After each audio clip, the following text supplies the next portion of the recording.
that's what I did. Today I had a strength session, but I skipped it, and I was like on the beach. Did about a 7K walk, just slow walk. It was really nice weather and in the sun, and it's still I took paracetamol and ibuprofen. But the fever is gone. We are two families here. The first family, and the youngest started it, and then my youngest and my daughter and their wife, and then me. Well, I think it's been like 3 days now. Usually it goes away after 3 days. I'm feeling quite okay now. Well, even when you start feeling better, keep it easy for a few days. Yeah. Like just all green zone. Yeah. That's the plan. Just walking and just maybe a couple of short hikes, and then very slow, like zone 1 run. Yesterday we did a short run walk like this. Nothing serious. And then I brought my lactate meter, but it was impossible to do any lactate testing. No. Yeah. I think I will keep that one to the track session to Norway. Yeah, you're gonna have to wait.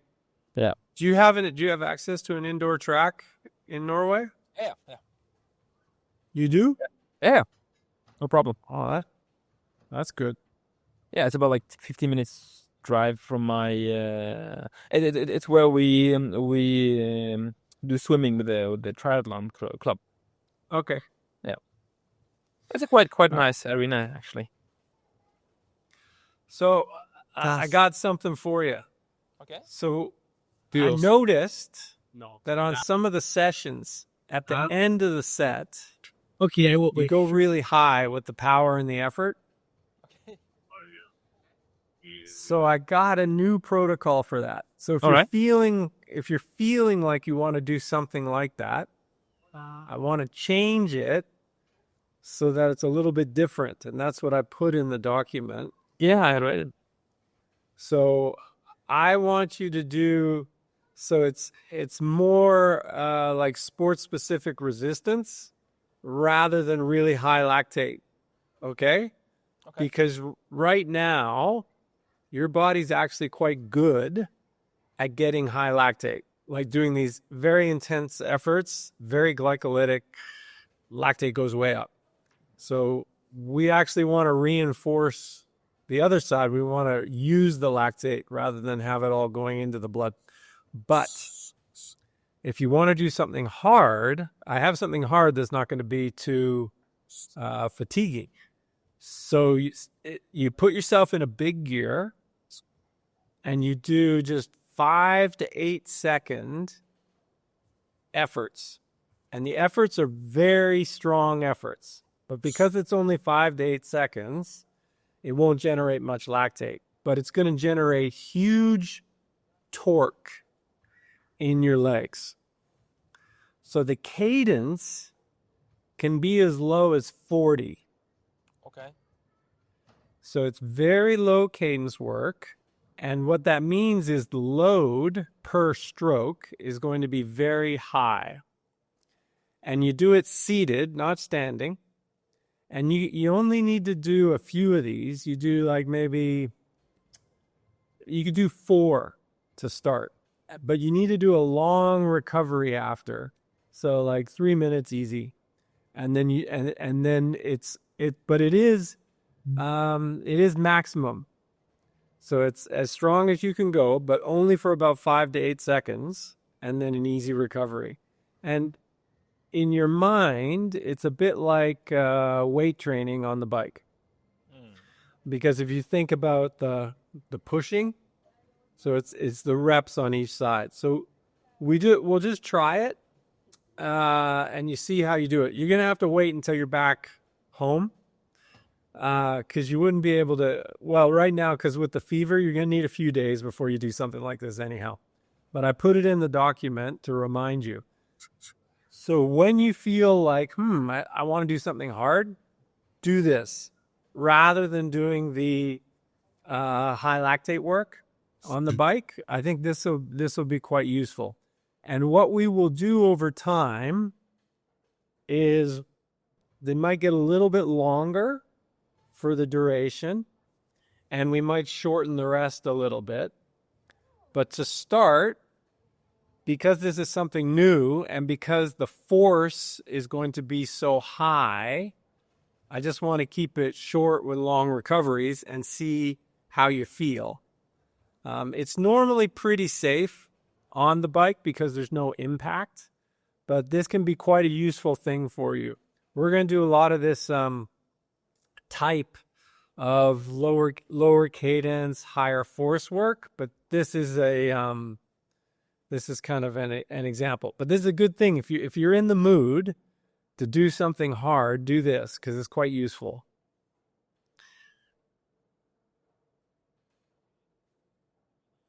We just watch. So what you want to check is you want to track your 5-second power for these efforts, and you want to see how high you can get the 5-second power with a cadence of about 40. Yeah, it's going to be really low. And stay seated. Don't get up. Yeah. Let me just add that to the note. And what numbers are we sort of aiming here? Like 800, 900? We don't know. We don't know. It's just what we want to, because we've never done it. So we want to see what you can do with super low cadence. Yeah. Seated. It's not about the power. It's more about the torque. Yeah. Because the cadence is going to be so low, your power, if we wanted to get maximum power, we would actually bring the cadence up a bit.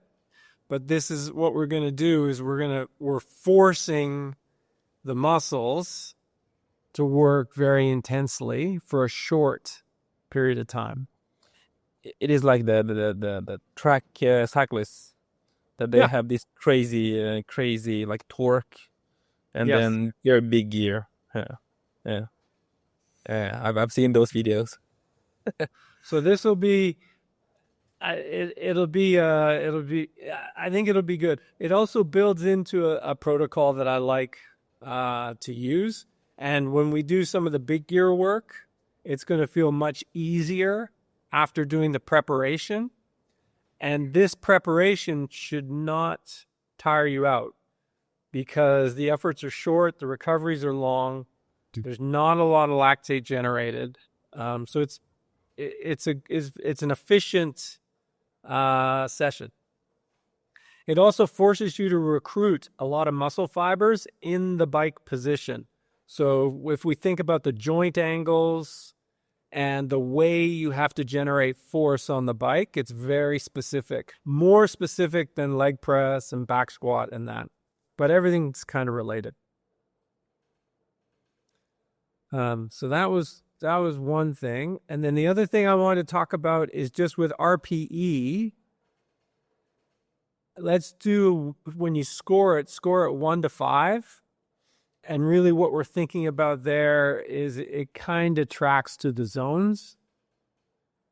And then you could say it felt like a 1.5 or a 2.5. I mean, you can use 0.5s as well. And then you still kind of have 10, but it's 1 to 5. And then what that does is that lets you and me know that if you say it's a 2, it feels kind of like zone 2.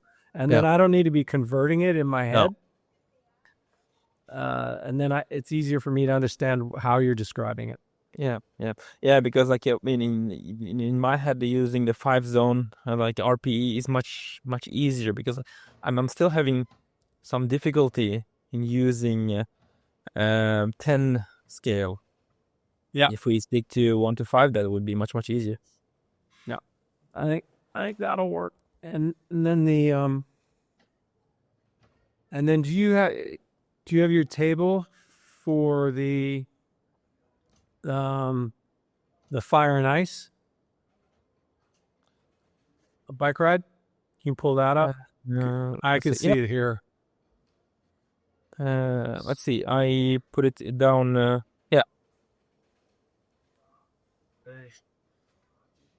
So this looked like a really good session. It was good. Yeah. What was interesting to me, how did you, with the 5.4 lactate, was that just one reading or did you double check? It was double checking after like 10 minutes of 190 watts. So It you was the double highest. checked. So Yeah. it was definitely 5. Yeah, because like in the previous session, after the 190 watts, Mhm. it was like 200 maybe. It was 6.3, 6.1. So Yeah. it's correct. It's not an Okay. error. Yeah. No, I just wanted to make sure of that. So but then it went back down, so that's good. Yeah. It didn't like stay really high. So, but one of the things I want to work on at the beginning of 2026 is more the lower end, because the body seems to be quite good at going like you can get to 5 millimoles easy, and it doesn't feel hard, right? I'm No, assuming. like the HR max is like 152, and then the average Yeah. HR was 142. Yeah. And then the lactate is 5.4. That's a bit crazy, and then it means like metabolic health is not, and it's crap basically. Well, it depends. It if you're comparing yourself to Blumenfeld and like Eden, yeah, but if you're comparing yourself to somebody who comes into your clinic, it's going to be different. So it's all kind of relative. I think what it means is a couple things. So first thing it means is if you're doing a long day or a long effort, you have to be careful with not peak with Yeah. surging power, because you get a very big lactate response from the surges. Yeah. And that is totally normal. So you have to ride very even. Now, the good news is we saw when the power came down, the lactate came down. So that's a sign of good metabolic health, because if the metabolic health is actually very weak, once the lactate goes up, the legs get heavy and the lactate stays up. So the body has Okay. no ability to use the lactate, or it uses the lactate very slowly. Yeah. So we want to focus on doing some longer efforts in that green zone to train to get you more efficient at using the lactate. That's basically kind of what's going on. So those are kind of the two things. So one, you're going to have to ride really even for the long days. And then two, for the training, what we want to do is we want to focus on some longer green zone efforts. Yeah. These efforts are going to feel very easy for you. They're going to feel like 1 out of 5. They're going to feel, you're going to be like, oh, is this too easy? And the answer is, based on this type of work, no, it's not too easy. This is useful training. Because when you do that training, you're going to recover very quickly. So it's not going to make you tired at all. So you'll get you'll be able to do more, but also you're not going to need much recovery from that kind of stuff. Yeah. And that bike training is great, because if you can do a bunch of it, it won't tire you out. So that's good. So that's kind of the plan there. So this was actually, I know you look at the 5 and the 6 millimoles and you're thinking, holy cow, that seems so high. But it's really an opportunity, because the opportunity is all you got to do is ride easy, and that's going to get better. Yeah. And in my opinion, a similar type of testing should be done for the runs. I have a feeling that my easy runs are also generating higher lactate. Mm-hmm. Could be, because we have never tracked it. If you bring your kit, I mean, the easiest thing to do is just bring the kit to the indoor track, and when you do the 5-3-2, just take the lactate. Yeah, that's a goal, because if we have this one lactate 5.4 it with average heart rate at 142. Well, And yeah, average on these shorter intervals though, you can't look at the average. You got to look at the max. yeah, 152 because on the runs I get quite easily to like 150s and in zone 2. So you should feel better about using your walking breaks. Yeah. Because they are going to help keep the lactate from going too high. Yeah. So it'll make the session easier metabolically by using the run walk. Yeah. And I think that's the easiest way to do it. If it feels comfortable, it's okay.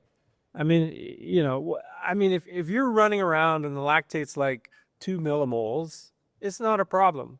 If you're running around the lactate's 5 millimoles, yeah, that's way too high. But if it's just elevated, that's just where you are. And if the feeling is, look, this feels comfortable, but my lactate's a little elevated, it's okay. I'd rather you run than just walk around all the time with your lactate at 1. Because the running motion, we need to train the running motion, and then we just use the run walk so that it doesn't, to make the overall session less stressful. Oh, another idea. Where the walk can be helpful though is at the beginning, because if you have a fast start, I bet the lactate might stay up higher. So if you look at the difference on the bike, you're under 2, and then you do the effort, take yourself to 5, and then you're over 2. So if we had just started you nice and easy and relaxed and had not done the tempo, you probably would have had lower lactate across the whole climb. But this was a good session because we learned a lot and we got to see the effect. So it was good, and it was a long main set. So it was a useful main set. Like how long? Yeah. No, you go.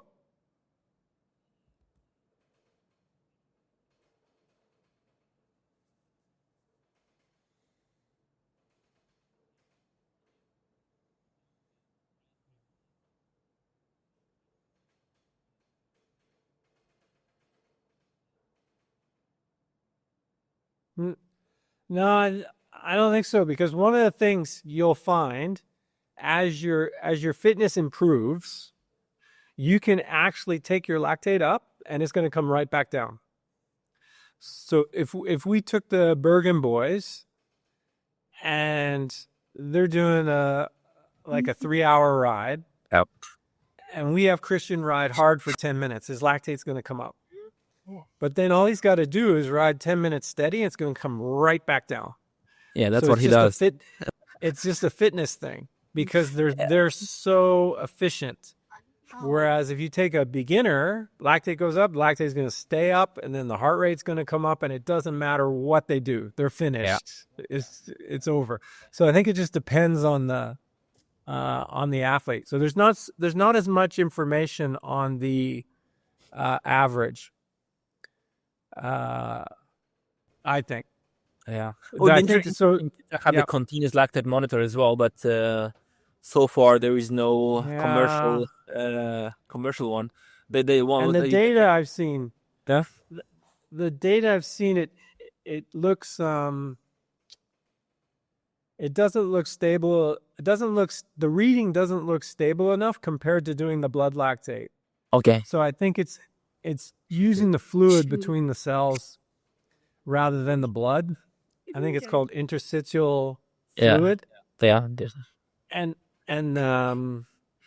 when I look at the charts and the graphs and everything, I was like, how could I use this? It's like all over the place. And so I think it needs more work. If they can figure it out, it'd be useful. Yeah. But right now I haven't seen anything that made me convinced. Interesting to have something like having, I don't know, it would be difficult to have like intravenous catheter sitting all the time in there and taking blood. Now, when I do all this tests, I think it's some crazy ideas. Well, when we were looking, when the continuous glucose monitors came out, what would this be? This is like 20 years ago. We were so excited because we thought that it was all about blood glucose. Yeah. And now what we're seeing is it's not. Like there's obviously if your blood glucose is low, that's a problem. But if your blood glucose is up, you're still benefiting from eating even more. And they don't really know why. Like I haven't seen any science that explains why. Everybody's just guessing why. Like why does the high carb work for the fast athletes? Nobody really knows why. They just know that it seems to improve economy. This high carb thing, I think we are going to see some bad news or complications of this high carb movement. If you're eating sugar all the time. Yeah, it doesn't look healthy. Like that, No. the David Rush. I've seen his movies, like running 100 miles, like under 4 4-minute pace. That's crazy. But at that level, and at the professional level, it's not about health. No, it's about performance. Yeah, and it's about extreme performance at the edge of human capability. So I don't think they're too worried about health. Per se, they're just trying to go as fast as they can go. Well, I mean, that's the. Yeah, I don't know if it's really worth the risk. There's not much money in that ultra world either. Well, he likes pushing himself. I think his wife is. I think the best way to do it is actually to have days where you eat a lot. And other days where you don't eat as much. So you're giving the body different types of stress. Yeah. So Killian can eat a lot. Yeah. But he also has a lot of days where he doesn't eat much at all. So he's giving himself both types of stress. And this is when I say doesn't eat much, I mean during training. So he says he does a lot of training with not much intake.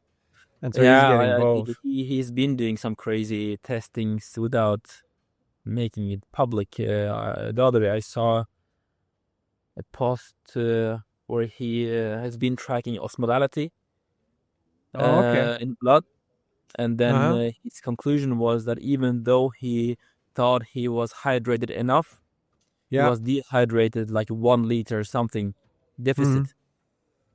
And he's been checking all because he does a lot of heat training. Yeah. Well, and also he takes pride on being able to do training with no fluid. Yeah. I mean, I think he climbed Everest with like 1 liter in his jacket or something. He can do very extreme exercise with very little liquid. Yeah. He's got his body must be very special. Yeah. I like it. It's a lot of exciting. Really, really exciting stuff today. Was it yesterday? Yeah, it was yesterday. I was running with the chest strap, and I thought like that's so redundant. That feels so 90s that we are going with a chest strap in 2025. Why can't we have like something like a small patch here? And that's it. And because I don't know, and I haven't done any research if anything is like in the pipeline or not. Could be a good idea. If you can figure it out, that'd be nice because I don't really like chest straps. And then my arm strap when I do my running race, it cuts into my lats. Yeah. So I actually sliced myself open from the friction. Oh, that's so. It won't. Because the temporal artery is. Well, I mean, it's okay to get pulse here. Can you get but it's not. It wouldn't be electrical. It would be optical. This form goggles. I don't think it's optical, or is it? I think it is. Okay. I think it's the I think they're using the polar optical reader. Yeah, actually, I know they are, because the same reader, I hooked it up here, and then I can hook it up on my arm as well. Yeah. So it's optical on temporal. Optical. Yeah, optical is not good. Because the issue with the optical is it's a lot more noisy. I mean, it's okay. It's okay for an exercise application, but the nice thing about if you get the H10, with electrical, it gets a much better signal, and then the data's more reliable. Yeah. I think a lot of athletes don't realize the variability in the optical readings. I mean, it's good enough for training. Yeah. But it's not. The optical readings are not good enough really for publication. I think if you were trying to publish something, you'd really need the H10 strap for more reliability. Because like ECG electrodes is really cheap. Like we use like a single use the straps, the patches, really cheap, and it sits quite well. And the only thing is just figuring out the Bluetooth part. Yeah. And just using 2 of them, and that's it. You only need 2? So you could just stick 2 on and you'd be fine? Well, I mean, that's only getting the pulse, right? So you need to have like one in this. At least one is enough. Be going on the apex of the heart. That's the shallowest part. Yeah, I have to talk to a couple of engineer friends. It'll be fun. Well, the electronics are small enough now. Yeah, and then it's much better than the strap. Okay, you're gonna fix this for us. You and your engineering buddies. We'll see. We'll see. A lot of exciting stuff. All right. Yeah. You gotta with that and with a fever, you gotta be careful for 10 days now. So 10 days. Don't be in a hurry. Oh, okay. I know you're gonna feel a bit sad, but at least you're at sea level and you're in Spain and it's nice. You're gonna be getting better as fast as you can. But just be careful. So yeah, it's gonna be a lot of walking. Yeah, that's okay. A lot of walking. Yeah, should be fine as long as I'm getting the volume done, and then some walks and jogs. Just keep the illness just a small illness. Don't if you do any real training, you're probably going to get some real sickness. Just keep it small. You'll be fine. Yeah. And then the watch registered like 1.1 degrees increase at night, so it was about 38. Yeah, and it was real fever. That's And is the HRV really low? Yeah, it's crap. It's really down. It is really down. I don't know, 24.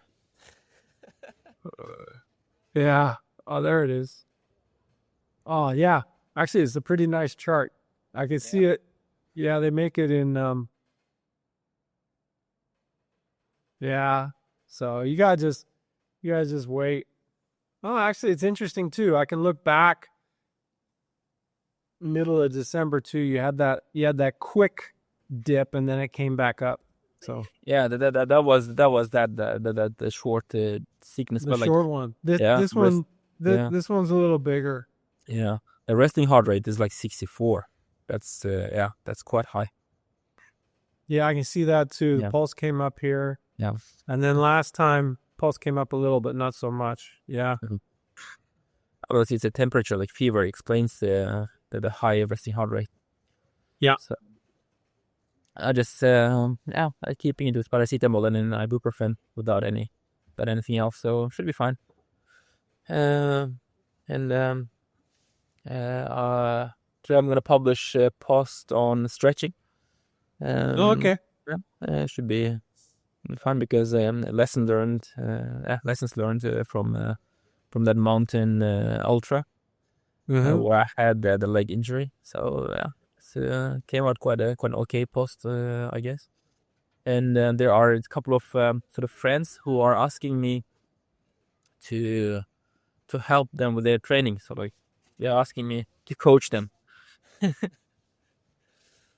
Like, Well, yeah. what I do you don't know. think it? Well, I mean, I don't have anything to lose. As long as I'm open, as long as I'm not like promising anything, it's up to them. And then, yeah, like I feel that I know a bit more than them, so I can I can create value for them. So we'll see. I started coaching people very quickly as well. When I was training for my first Ironman, I had people. So this is like my first year ever in triathlon. I had people asking me to coach them, and I took on a couple people. So it's good. I enjoyed it. Yeah. So that's we'll see how it's going to be. Like it's all about The the thing opportunity. for you is time.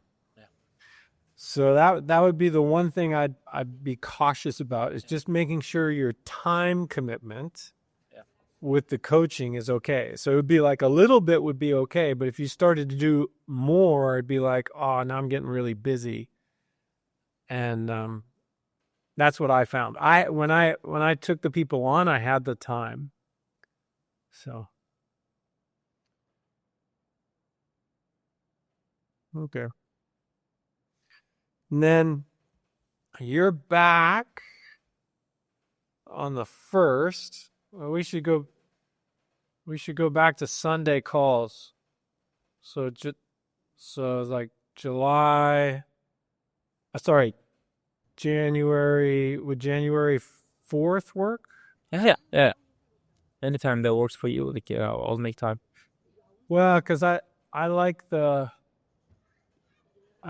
because when we do our calls, I wake up, I get my swim done early. So there we go. All right, we'll do that. Okay. You got anything else on your list?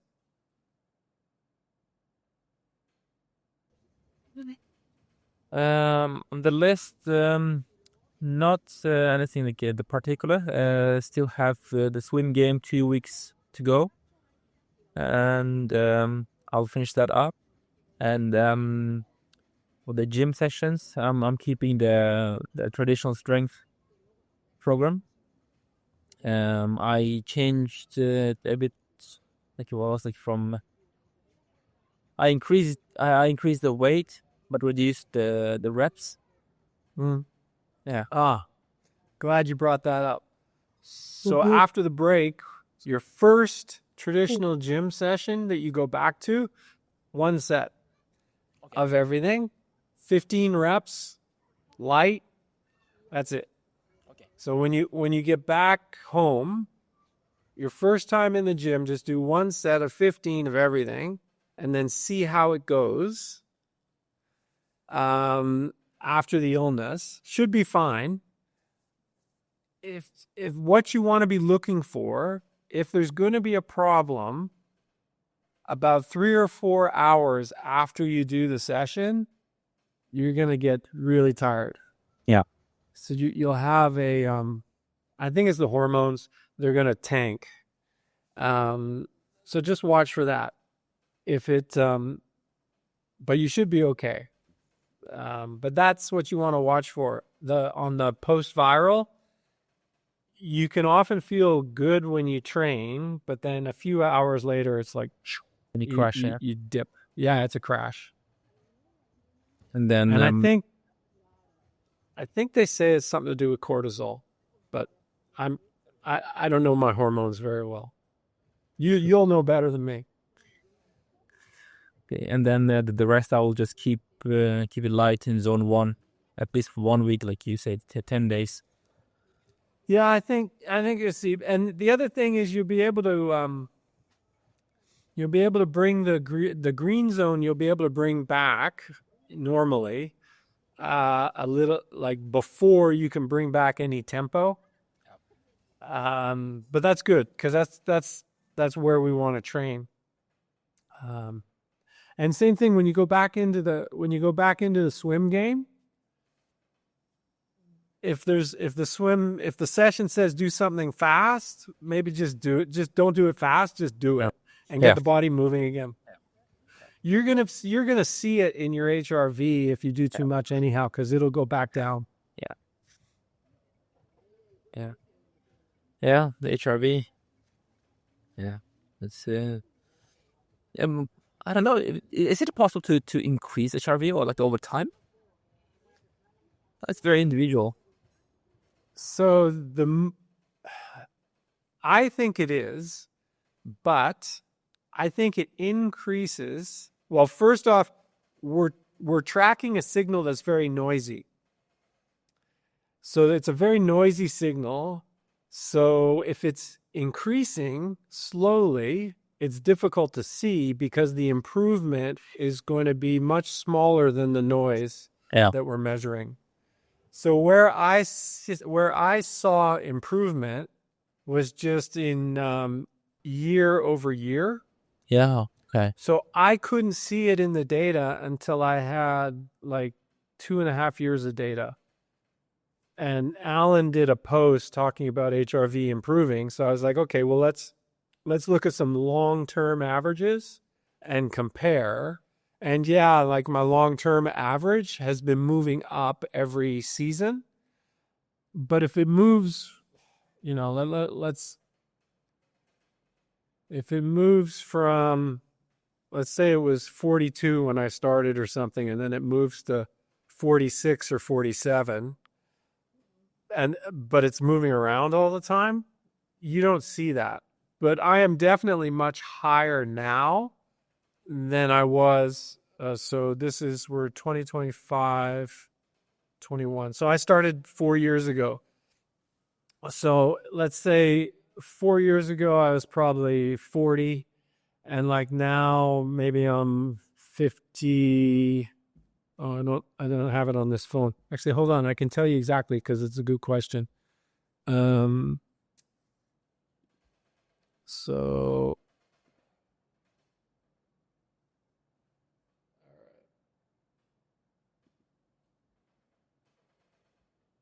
yeah, so like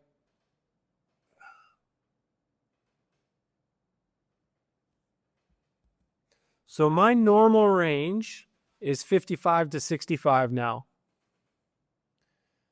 4 years ago, I was down around 40 when I started measuring. And so that would be, so I've gone from 40. So if we take the middle, right? So I've gone from 40 to 60, which is a big shift. But it's been very gradual. So it's so gradual that my brain doesn't notice the movement. I have to go into the historical data to see it. And it's a bit that way too, you'll find with resting heart rate. The changes in resting heart rate are quite slow if we're looking at average. Now, if we did a 6-week VO2 block for you, we would stress the heart, we would increase the stroke volume, and we would see a short-term reduction in resting heart rate if we didn't make you too tired. So you can have a short-term intervention on resting heart rate, but it wouldn't necessarily be a long-term one. I'm thinking more just a normal training resting heart rate when I'm sitting on the couch in the morning. That's been improving for me as well. And the resting heart rate and the HRV maybe move a bit together, I think. They're sort of related. Maybe not directly, but they're close. I think it would be what would we say? We would say it's a direct relationship, but it's not 1-to-1 or something. Like they're kind of linked, but not that tightly, maybe. Because the lower my resting heart rate goes, the higher the HRV. Yeah, there's a negative correlation. Like resting heart rate goes down and HRV goes up. Yeah. Because of HRV, like HRV for training, the app, I'm not a big fan of it. But like HRV, I'm interested in it. I've been thinking lately. I have a friend who is GP, and then I asked him if he has this 24 hours ECG machine, like Holter. I just want to hook myself up to one of that for a couple of days, and just do the test every 4 months or something. Yeah. Yeah. It would be interesting data. It's a good one for heart health. Yeah. Because if you have any funny beats, arrhythmias, it's interesting because it sees everything. He does. My friend has a bit of a funny heart, and he was worried that he had VT,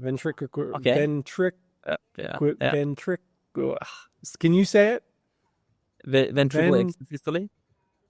Ventricular tachycardia. Yeah.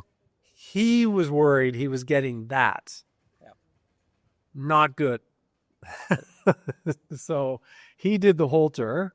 Yeah. And he went out and he tried to recreate an episode that he had. So he went out on a very hard group ride. Yeah. But he wasn't able to recreate the episode. So he didn't get to see what type of episode he had before because it really scared him. But he did have a couple small periods of VT. But those things are good because if you have anything, you'll see it. That would be good. Again, I think he's a good friend of mine. It's in my GP as well, no problem. And then a couple of days ago, I talked to my brother, and I was talking about HRV, and he was telling that that Dad did some research on HRV. So my dad did research on HRV in infants for about 20 years ago. I was like, what? Infants? Yeah. The HRV is a huge thing now. So he was so doing that's it. Yeah. 20 years ago is when Jeff Schilt. So when he started using it, when he heard about it from ER patients, and they started checking, he started using it on himself, and they were experimenting with athletes. Yeah. I'll get the Holter. And I mean, like it's a bit uncomfortable for a couple of days, and that's it. No problem at all. Can you swim? No, I don't think so. So you got to take it off for the swim and put it back on? Yeah. This would be a good article. Yeah. I don't think I've ever read a good article about Holter for athletes. So that would be an interesting article. I'd be interested in reading that one. Yeah. So, I'll call him after our call, and then because they have it scheduled. They lend out to patients. I'll get for a couple of days, and then just hook it up on non-swim days. And it's totally fine with bike session. It should be fine with run session as well. The Holders now they are not so big. Yeah. It's gonna be fun. Okay.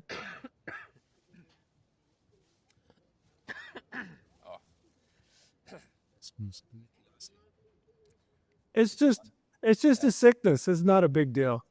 Yeah. Frustration. Yeah. It's just part of life. Sometimes you get sick. Yeah. That's it. I don't think I have anything else. I'll keep the training peaks populated for the next week, and I keep it flexible. Well, yeah. If you populate it with anything, make sure it's really easy to do. Like walk and stretch. If you do anything else, it's a bonus. You just got to get healthy. That's the main goal for the next week. Get healthy. All right. That's I wouldn't do anything that's real training. Just move the body. Yeah. And, maybe by Friday when you're back in Norway, you start to feel normal. You do some normal training. But for this week, 10.5 hours of movement. Yeah, not bad. Yeah. Yeah. So I'm quite happy. Should be fine. That's part of the business. Yeah, it is. Yeah. So I'm happy that it's not something worse. Yeah, minor. Keep minor. keep it small. Yeah, like a few days ago, a friend who's been working in the farm industry. The age of 52, he died suddenly. Healthy guy. Back home? Like what? In Norway. In Uzbek? No. Oh, in Norway. Norway, yeah. Healthy guy. Wow. Does sports and everything. And late stage lung cancer with the bone metastasis. Wow. I was hospitalized on Wednesday, and then got a lot of Morphica and all the painkillers and everything. I got coma on Friday, and then dead on Saturday. Wow. Yeah. So we have to be grateful for these small illnesses. Yeah. Yeah. It was shock. It was really shock. Yeah, it's very young. It is what it is. All right, Gordo. I won't take up much of your time. Okay. All the best. The family, and then happy holidays, and Merry Christmas, and then Happy New Year. We will both be home next time. Yeah. Oh, yeah. All right. I'll talk to you in a few days. Yeah. What?